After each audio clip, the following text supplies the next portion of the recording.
have been a lot of emphasis about how China BRI lending somehow it's in conflict, or it's not in the rules-based approach in working with the global South primarily. Yeah.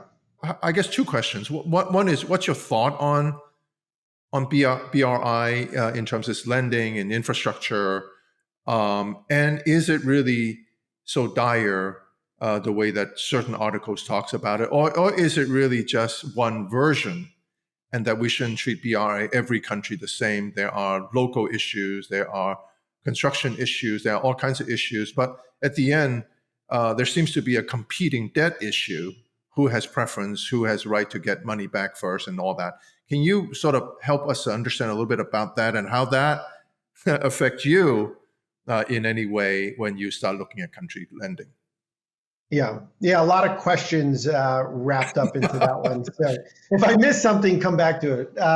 But yeah, I mean, let's start with the lending. I mean, I think it's important as an investor in any asset class to have a skeptical, critical eye. You know, your money's leaving and going somewhere else, and you need to make sure it comes back, Sure. hopefully with some returns attached to that.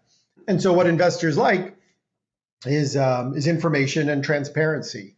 And unfortunately, when China's involvement in many countries, lacks that sort of transparency. Mm-hmm. A lot of the lending is done under non-disclosure agreements. It's also done in, some of the projects are done in ways that make the watchful eye, or challenges the watchful eye, maybe is the way to state it. And so when we see heavy involvement of China in a particular country, it becomes a little bit of a red flag. And and what that means is like we need a little bit more risk premium in the assets that we're going to buy there, because we have that uncertainty about the project, the cost, the repayment terms, perhaps, the quality of the execution of the project, are all kind of issues that play out. And there's numerous stories out there, and I've seen some of it firsthand. I was in the Copper Belt in Zambia. This has got to be over 10 years ago. And we're driving around visiting mines.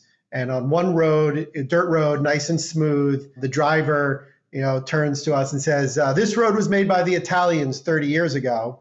And then, we get off that road, we get on another road, it's bumpy, we're going much slower. He said, the Chinese made this one a couple years ago.